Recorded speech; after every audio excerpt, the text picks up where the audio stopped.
ఇక కర్ణపర్వంలోకి వెళదాం. కర్ణపర్వంలో ఒక ఆశ్చర్యకరమైన ఘట్టం, కర్ణవధలో దోషము గుణము పక్కన పెడదాం, అది అలా కాసేపట్టి పెడదాం. అంతకంటే ముందు ఒక ఘట్టం జరిగింది. ఇవాళ ఆధునిక సమాజంలో జరిగే ఆత్మహత్యలకి పరిష్కారం భారతంలో ఉంది.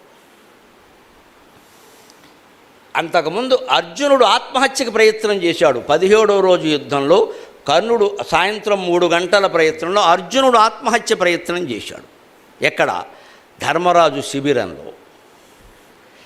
మధ్యాహ్నం 2 గంటల వరకు సంశప్తకులతో పోరాటం చేసి 5,000 మందితో అలిసిపోయి అర్జునుడు వచ్చాడు. మధ్యందిన మార్తాండులాగా కర్ణుడు వెలుగొందుతున్నాడు. ఈవేళ చంపకపోతే ఇంకెప్పుడు చంపలేం అనే మాట వచ్చింది. వెంటనే కృష్ణ రథాన్ని నేరుగా కర్ణుడి దగ్గరికి పోని, ఈవేళ కర్ణుడో నేనో తేలిపోవాలన్నాడు. ఈయన రథాన్ని అటు పోనిచ్చాడు, సారథి కర్తవ్యం కదా. ఇంకో మాట చెప్పాలి, కృష్ణుడు ఎంత పాలేరుతనం చేశాడో తెలుసా? సారథి అంటే మనం ఏదో గొప్ప అనుకోకూడదమ్మా. సారథికి రథికుడు ఆజ్ఞ ఎలా జారీ చేస్తాడో తెలుసా? 2 కాళ్ళు సారథి వీపుకు తగులుతూ ఉంటాయండి. రథికుడివి కుడివైపు తిప్పమంటే కుడికాలతో తంతాడమ్మా, రైట్ టర్న్. ఎడంవైపు తిప్పని చెప్పడానికి ఎడంకాలతో తంతాడమ్మా. 18 రోజులు పరమాత్మ ఈ అర్జునుడు తాపులన్నీ పడ్డాడమ్మా. Duty duty duty. పని అంటే పరమాత్మ, పరమాత్మ అంటే పని. అంతే. ఇంకో మార్గం ఇలా చెయ్యి పట్టుకు చెప్పడానికి ఉండదండి. ఈ ధనుస్సు చేతిలో ఉంది, బాణం ఎలా వేస్తున్నాడు, right turn, about turn, you turn కుదరదండి. ఇక్కడ ట్రాఫిక్ ఎక్కువ ఉంది, ఉండదు. ల్యాబిగేషన్ లేవు ఇక్కడ. ఉన్న పద్ధతి ఏమిటంటే మూల భారతంలో ఉన్న విధానం సారథి నడిపించడం. ఎడంకాలతో ఇలా అంటారు అంటే ఎడంవైపు తిప్పని, కుడికాలతో ఇలా అంటారు కుడివైపు తిప్పని. దేవాది దేవుడు అనంతకోటి బ్రహ్మాండ నాయకుడు ఈయన గారి తాపులు పడ్డాడమ్మా మానవ జన్మెత్తిన పాపానికి. 18 రోజులు. ఏమంటారు మీరు? కృష్ణుడిని దేవుడు అంటారా, ఇంకేమైనా అంటారా? పదాలు సరిపోవండి. పరమాత్మను వర్ణించడానికి పదాలు సరిపోవండి. భాగవతం భారతం చదివితే కళ్ళనీళ్ళు చేడుస్తామమ్మా.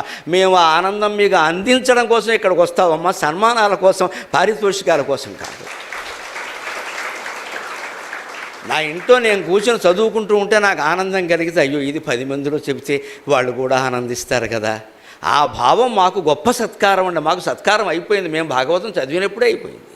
ఇవే ఉంటాయి, ఇవన్నీ మామూలు విషయాలు. ఇవి ఆనందం ఎప్పుడు ఉంటుందంటే చదవడంలో. ఇంత పాలేరుతనం చేయాలా? ఆయన కలిసి వచ్చింది ఏం లేదే. ఇంత చేస్తే ధర్మరాజు రాజు అయితే కనీసం హోమ్ మినిస్టర్ పదవి లేదు, ఈయన ఒక్క మంత్రి పదవి లేదు, ఒక కార్పొరేషన్ చైర్మన్ కూడా లేదే. ఇవాళ చిన్నదానికి కూడా పెద్ద పదవులు అడుగుతున్నారు. నేర్చుకోవాలి కదా భారతాన్ని చూసి. ధర్మం కోసం, దేశం కోసం తప్ప పరమాత్మకి ఇంకో ఉద్దేశమే లేదండి. ఆ తాపులు కూడా పడ్డాడు ఆయన. అటువంటి కృష్ణుని రథం ముందుకు పోని, కర్ణుడి దగ్గరికి అనగానే ముందుకు బానిచ్చాడు. అప్పుడు కర్ణుడు ఘటోత్కచుడిని చంపిన ఉత్సాహంలో బ్రహ్మాండమైన తేజస్సుతో ఆయన తండ్రి సూర్యనారాయణుని తేజస్సుతో వెలుగొందిపోదు. రశ్మిమంతం సముద్యంతం భాస్కరం పూజయేస్వ వివస్వంతం భాస్కరం భువనేశ్వరం అని ఆదిత్య హృదయంలో చెప్పినట్టుగా ఆయన వెలుగొందిపోతున్నాడు అక్కడ. ఆ కర్ణుడిని చూసేసరికి అర్జునుడికి కూడా భయం వేసిందండి. జీవితంలో భయాలు ఎలా ఉంటాయి? అర్జునుడు అనగానే భయం లేదు అని ఆయన భయపడ్డాడు. భారతంలో స్పష్టంగా ఉంది. ఒక్కసారి ఇలా చూసి, మాధవ మన రథమును వెనుక కుమరల నిమ్ము అన్నాడు. ఇంత తేజస్సుతో వెలుగొందుతున్న కర్ణుడిని ఇప్పుడు చంపడం కష్టమేమో అని అనకుండా, వీరుడు అలా అంటే కష్టం కదా. అప్పటికి ఈయనకు అనుకూలంగా ఒక వార్త తెలిసింది. ఏమంటే కర్ణుడి చేతిలో ధర్మరాజు ఓడిపోయి బాధపడుతున్నాడు, శిబిరంలో ఉన్నాడు, పారిపోయాడు. ధర్మరాజు కర్ణుడి చేతిలో ఓడిపోతే ఈయన నేల మీద పడిపోయాడు. కర్ణుడు వెంటనే ధనుస్సు కొస ధర్మరాజు బొడ్డు మీద ఏమిట, పోరా జోదగాడి మీద పందెలాడుకున్నారు, అక్కడ నువ్వు వస్తావు యుద్ధానికి పో అన్నాడంతే. ఆ మాట ధర్మరాజుని ఎంత చెలింపజేస్తుంది. ఆ మాటతో ఆయన శిబిరానికి వెళ్ళాడు. ఆ వార్త అర్జునుడికి తెలిసింది, కృష్ణుడికి తెలిసింది. అర్జునుల్లో ఉండేటువంటి నిస్తేజాన్ని గమనించాడు. ఊరికే అనక్కల కొన్ని వేల మందితో పోరాడు వచ్చాడు. మధ్యాహ్నం 3:30 వరకు ఉండదా, మళ్ళీ కర్ణుడితో యుద్ధం చేయమంటే ఎలాగా? విశ్రాంతి ఉండాలి కదా. అందుకని ఆలోచిస్తే ఈయనేమో పౌరుషానికి పెడుతూ, మాధవా మన రథమును మరలనిమ్ము అంటే, అర్థమైంది నాయన, నువ్వు ఇప్పుడు వెనక్కి వెళ్ళడం అవసరం కూడా. ధర్మరాజును కర్ణుడు బాధించాడయ్యా, ఆయన్ని కాస్త 4 మాటలతో ఓదార్చి వద్దామన్నాడు. మా అన్నగారి యొక్క జీవితం నాకు చాలా ప్రధానం, అందుకని వెనక్కి పోనేను. అన్నగారి జీవితం ఎంత ప్రధానమో కర్ణుడు తేజస్సుకు తట్టుకోలేకపోవడం కూడా అంతే ప్రధానం. విషయం అంతే. వాస్తవం మనకేమి ఇక్కడ, మనం అర్జున ఫ్యాన్సు కాదు, కర్ణ ఫ్యాన్సు కాదు, ధర్మానికి ఒక్కడికే నేను ఫ్యాన్. ఏది జరిగిందో అది చెప్పడమే అంతే. అక్కడికి వెళ్ళాక జరిగింది ఏమిటి అంటే, ఎప్పుడు ఎదుటి వాళ్ళకి అవమానం జరిగినప్పుడు మనం మాట్లాడే విధానం వేరండి. తట్టుకోవాలమ్మా, దానికోసం ఇంత యుద్ధం తెచ్చిపెడతారేమిటి, తట్టుకోవాలి అనడం వేరండి. మనకి జరిగినప్పుడు తట్టుకోవడం వేరండి. ధర్మరాజుల వారికి అవమానం అంటే ఏమిటో ఇప్పుడు తెలిసి వచ్చింది. ద్రౌపది వస్త్రాపహరణం చేసినప్పుడు ఈయన గారికి అంత గుచ్చుకోలేదండి. ఆ ఇల్లాలు ఏడుస్తుంటే అంత గుచ్చుకోలేదండి. ఒక్క కనుసేగ భీముడు కేసు చేసుంటే గద ఎత్తి నెత్తి పగలగొట్టేసేవాడు అక్కడే, ధర్మమో అధర్మమో తర్వాత. ఆ కనుసేగ చేయడానికి కూడా ఈయనకి మనస్సు ఒప్పల. ధర్మం ధర్మం సత్యం, నేను మాట ఇచ్చాను అన్నాడు. మరి ఆ ఇల్లాల సంగతి ఏమిటి?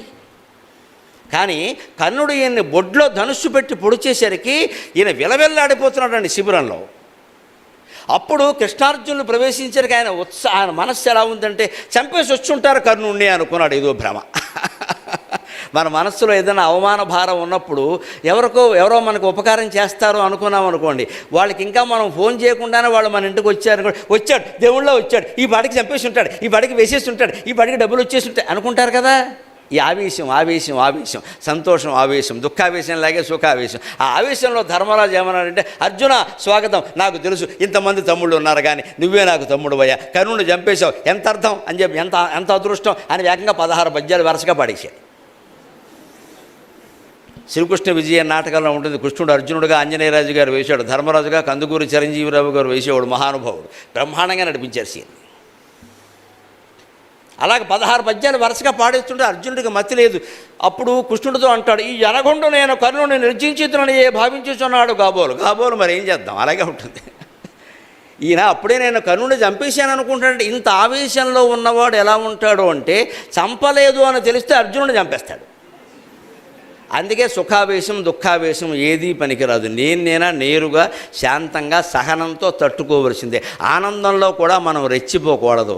ఏదో పిల్లకి పెళ్లి కుదిరిందనో, పిల్లాడికి పెళ్లి కుదిరిందనో, పిల్లాడికి గొప్ప ఉద్యోగం వచ్చిందనో, టీసీఎస్లో ప్యాకేజీ బాగుందనో కంగారుగా వంటింట్లోకి పరిగెత్తామనుకో, అక్కడ ఏ అర్థమో పగిలిపోతుంది, కాళ్ళు దిగిపోతాయి, మనం ఆసుపత్రిలో ఉంటాం. పిల్లాడి ప్యాకేజీ దీనికి మనకొస్తుంది. నేను అంత పరిగెట్టమని ఎవరు చెప్పారు? ఇక్కడ కాస్త ఆగచ్చు కదా. ఓవర్ యాక్షన్ అంటారు దీన్ని. ఓవర్ యాక్షన్ దుఃఖం విషయంలోనూ పనికిరాదు, సుఖం విషయంలోనూ పనికిరాదు. ప్రశాంతంగా తీసుకోవాలి. ధర్మరాజు అలా తీసుకోలేక పొగిడేశాడు. అయిన తర్వాత అప్పుడు కృష్ణుడు నెమ్మదిగా ముందుకు వచ్చి అర్జునుడితో సహా వచ్చి, అయ్యా మీ ఆశీర్వచనం వల్ల కర్ణుడిని చంపడానికి నేను వెడుతున్నాను, మీరు ఆశీర్వదించండి అన్నాడు. మంటెత్తిపోయింది. ఇంకా చంపలేదా, ఆశీర్వచనం తీసుకుంటావా? ఆశీర్వచనం ఇచ్చేంత శక్తి ఉంటే నేనే చంపేవాడిగా, మరి అది నిజమేగా అని వెంటనే ఆ కోపంలోనండి ఏం మాట్లాడాలో తెలియక, సిగ్గు లేకపోతే సరే కుంతీదేవి 5గురిని మగపిల్లల్ని కనిదని అనుకున్నా, ఒక్కడు నువ్వు పుట్టావయ్యా మధ్యలో అడ్డంగా అన్నాడండి. అంత మాట అర్జునుడు అనొచ్చా? అంత మాట అనాలి. ఆ రోజుల్లో అది చాలా తీవ్రమైన మాట. ఈ రోజుల్లో అంటే మహిళా మండలి వాళ్ళు కేసెడతారు. అందరూ మగపిల్లలు పుట్టారనుకున్నా, నువ్వు ఒకడు పుట్టావయ్యా అడ్డంగా అన్నాడండి. ఆ మాటకి ఎంత పౌరుషం వస్తుంది. వాడు కోపం వచ్చేసింది. అంతేగా ఆ మాట కూడా పడ్డాడు. పోన్లే ఆయన బాధలో అన్నాడు. ఇంకో మాట అన్నాడు, గాంధీవం అవతల బారాయ్, ఎందుకది పని లేక ఊరికే బేండమేళంలాగా. గాంధీవమా బేండమేళమా, కృష్ణుడికి ఆయనైనా చంపుతాడు అన్నాడు. ఆ మాటకు పౌరుషం వచ్చింది అర్జునుడికి. ఆయన ఇదివరకు ఎప్పుడో ఎక్కడో ప్రతిజ్ఞ చేసేట మీడియా ముందు ఏమిటంటే, గాంధీవాన్ని ఇతరులకు ఇమ్మని ఎవరైనా అంటే వాడి తల బద్దలు కొడతానని. మనుషులు ఆవేశాలు ఎలా ఉండే, కృష్ణ నన్ను గాంధీవమని ఇతరులకు ఇమ్మని చెప్పినాడు, ఇతను తల 1000 ఒక్కలేదు. నువ్వు అన్నగారి మీద యుద్ధం చేస్తావా, కర్ణుడి మీద చేయడం మానేసి. సంక్షోభం అంటే జీవితంలో ఎలా ఉంటుందండి. భారతం చదివితే క్రైసిస్ మేనేజ్మెంట్ అంతా తెలుస్తుంది. క్రైసిస్ మేనేజ్మెంట్, దారుణమైన సంక్షోభం వచ్చి పడినప్పుడు శత్రువులను చంపవలసిన వాళ్ళు వాళ్ళలో వాళ్ళే కొట్టుకుని చచ్చిపోతూ ఉంటే, దివ్యమైనటువంటి మనోవిశ్లేషణతో కృష్ణుడు ఈ సమస్యను పరిష్కారం చేశాడు. ఇప్పుడు ఈయన ఎందుకు వచ్చాడు? అన్నగారిని ఓదార్చడానికి. ఈయన మాట్లాడింది ఏమిటి? ఆయన్ని రెచ్చగొట్టాడు. ఇప్పుడు ఆయన ఏమంటున్నాడు? నేను ఈయన చంపుతాను అంటున్నాడు. నువ్వు కర్ణుడు చంపుతావా, ఈయన చంపుతావా? ఎవరినో చంపడానికి మొగుడు కత్తి తీస్తాడండి, ముందు కత్తి తీసుకో తప్పు అలాగా అని పెళ్ళం పత్తించుకుని కత్తి లాగిందని కూడా, నిన్ను చంపేస్తా అని పెళ్ళని చంపేస్తే, వాడిని చంపడానికి తీసావు, ఆవిడ భయపడింది, నీ చేతిలో కత్తి లాక్కుంది, నా చేతిలో కత్తి లాక్కుంటావా అని పెళ్ళని చంపేస్తే, వాడిని చంపలేదు కానీ భార్యను చంపిన కేసి జీవితాంతం పడతాడు ఇక్కడ. ఇదే ఆవేశం.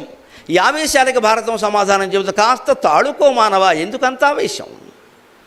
ఎందుకంత గొడవ? ఆవిడ కత్తి ఎందుకు తీసుకుంది నీ చేతిలోంచి? దుర్మార్గం అని కదా, కాస్త ఆగరాదా? ఇప్పుడు చంపేవాడిని రేపు చంపితే ఏమన్నా ప్రమాదమా? ఇది ఏమన్నా ఘనకార్యమా, సత్కార్యమా? దుర్మార్గపు ఆలోచనలు వచ్చినప్పుడు, ఆవేశాలు వచ్చినప్పుడు మనం ఇలా శాంతంగా ఓపికగా, పేషెన్స్ అంటారే, ఆ సహనంతో ఆలోచించాలి. ఆ సహనం ధర్మరాజుకి